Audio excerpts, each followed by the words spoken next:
Well, hello, my friends. I have the top 10 elite special forces in the world. SEAL Team 6 made it, which is probably my favorite of the American Special Forces team. Delta Force is probably the most famous. Chuck Norris was always in Delta Force movies back in the day. But I really liked the Navy SEAL Team 6. I had an uncle who was he was a Navy SEAL. Well, he was what they called a frogman before they became Navy SEALs, and then they kind of transformed into it.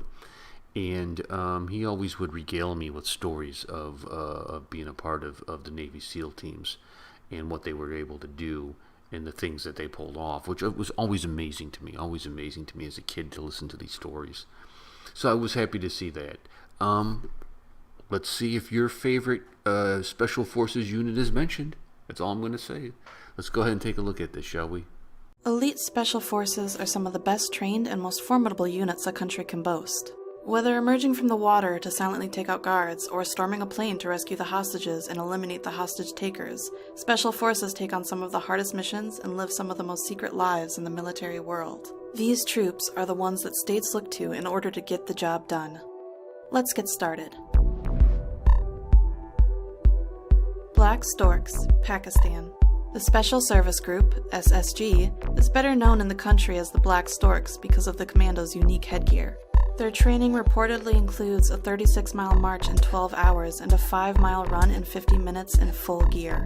Only about 5% of recruits make it through to the Pakistan SSG due to the tough nature of this 9-month training course, which also includes extensive hand-to-hand combat and an airborne school. The Black Storks are trained for a variety of environments, including mountain, desert, jungle, and underwater. During the early Cold War, they trained and served alongside U.S. Special Forces, and more recently, the Storks have focused on local anti-terrorist operations, counterinsurgency, and intelligence collection. In October 2009, the commandos stormed an office building and rescued 39 people taken hostage by suspected Taliban militants after an attack on the Army's headquarters. JTF2 Canada. JFT2 stands for Joint Task Force 2, and it's the jewel in the crown of Canada's Special Forces.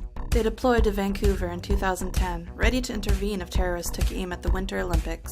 This group is trained to handle chemical, biological, radiological, and nuclear threats against the worst-case scenario, when a terror strike proves more than local police forces can handle. It's a unit that can be deployed against a wide spectrum of issues or crises, and it can be very low signature. Created in 1993, JTF2 expanded to several hundred members following the 9/11 terrorist attacks, and has the most confirmed kills of terrorists in the world, having killed over 100 top-ranked Al-Qaeda members. Almost all of its operations are shrouded in secrecy, and in some cases were even unknown to the Canadian government. Alpha Group, Russia. Now, what about Spetsnaz? Well, to keep it simple, Spetsnaz is a general term for all Russian special forces. Within the Russian Special Forces, Alpha Group is as bad as they come.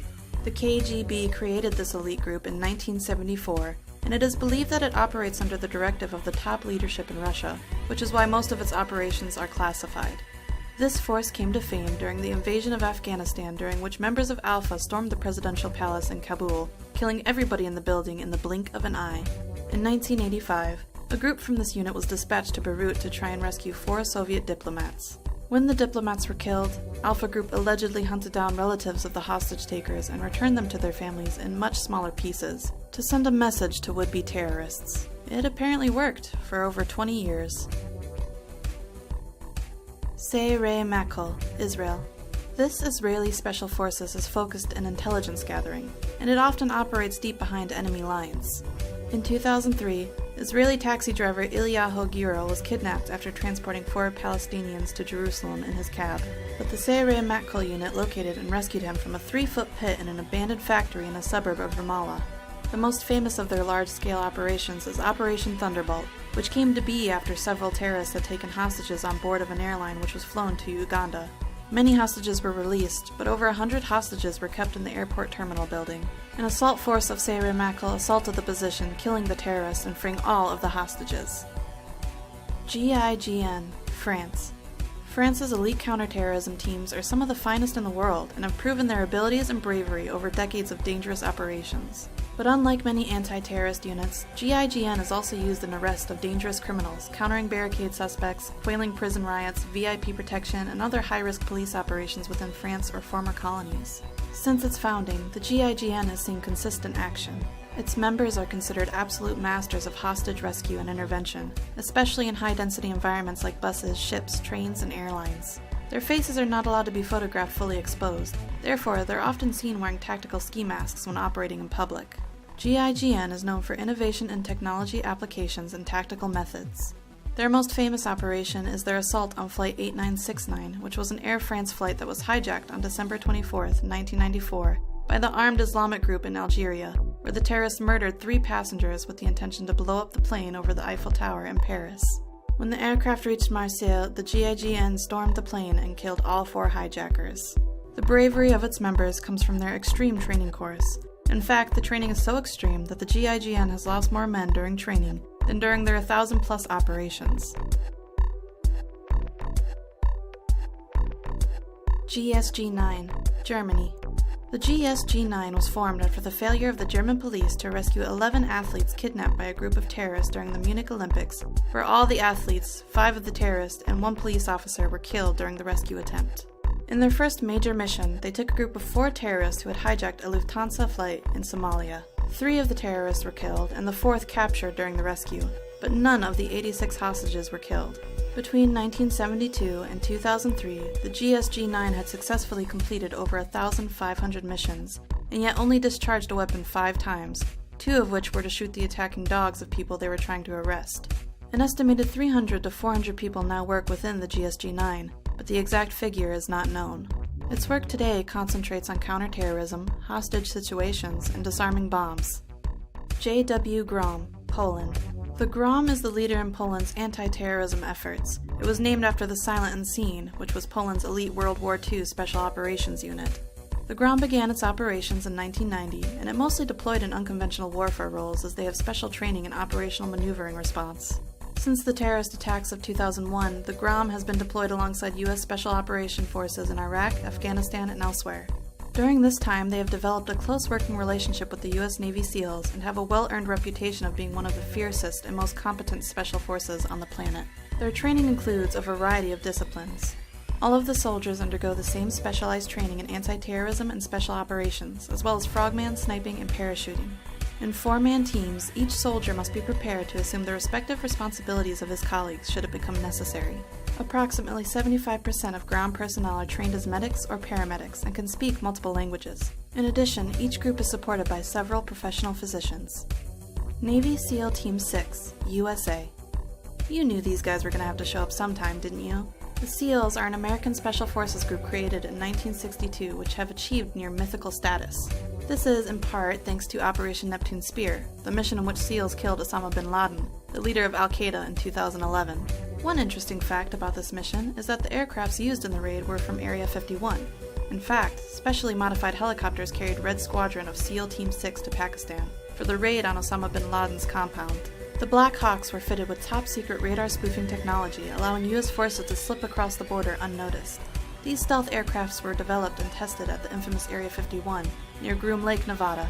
SEALs will usually penetrate behind enemy lines and finish their mission before the enemy realizes that they're there. One quality that makes them so effective on land, air, or even at sea. In fact, the word SEAL stands for sea, air, and land, meaning that these soldiers can fight any form of threat, anywhere. The physical and mental strength required to make it in this force is ridiculously high. Training takes over a year, and most applicants can't even get past the physical qualification test, which involves a lot of swimming, push-ups, sit-ups, and running, all accomplished in a very strict time limit. Get past that, and you enter general training. Past that, and you move on to SEAL qualification training, which then opens the door to specialized training. All of this ensures the SEAL members are physically and mentally as tough as nails and capable of undertaking the most difficult operations in the world, wherever that may be. SAS, UK. No other elite special force in Europe can claim to be better than the SAS. The British Special Air Service, known commonly as the SAS, was created in 1941 as a force which could operate behind German and Italian lines and support resistance movements against the occupation forces. The training that a recruit has to go through in order to become part of the SAS is extremely difficult, since in addition to the 40-mile march, the 2-mile swim, and the push-ups and pull-ups, you have to survive in the jungle to learn survival and navigational skills, after which you endure survival practice. The final test is a 36-hour interrogation session meant to break the candidate's will. Not convinced this is better than the SEALs? It may help you to know that the SAS is also trained by MI5 and MI6 security and intelligence services to undertake counter-espionage operations. It's like having a SEAL and James Bond all rolled into one. Their insignia bears the phrase, "Who dares wins." Number 1. Delta Force, USA. Delta Force is a unit unto itself, composed of members from all branches of the military. The force is armed with cutting-edge weaponry, and its operations remain highly guarded secrets, but you can bet they're in the vanguard of any American-led operation. Its members are not called soldiers, but operators, and are said to shun the traditional philosophies of military life. They wear civilian clothes and they work for whomever needs them, for the Army, the FBI, and the CIA. It must be said, however, that neither the United States government nor the military officially acknowledges the existence of Delta Force. It's only in recent years that vague references by the government to the group's existence has been allowed to go uncensored. Since its inception in 1977, stories of the Delta Force's exploits and missions have leaked out little by little, eventually forming a brief sketch of the unit. However, the group has been criticized for undertaking missions that are on the fringe of regular laws governing the military. This causes some to worry that Delta Force has more power and less accountability than any military organization in a free democracy should. Delta Force is funded out of secret government accounts, away from the public eye, and is believed to answer only to the president, making it one of the most, if not the most, elite special unit in the world. Why one of the most when we ranked it as number 1, you might ask? Well, after all, the most elite special forces are the ones that are so secretive that no one knows about their existence. Thanks for watching. If you enjoyed the video, like and subscribe to stay up to date with our newest videos.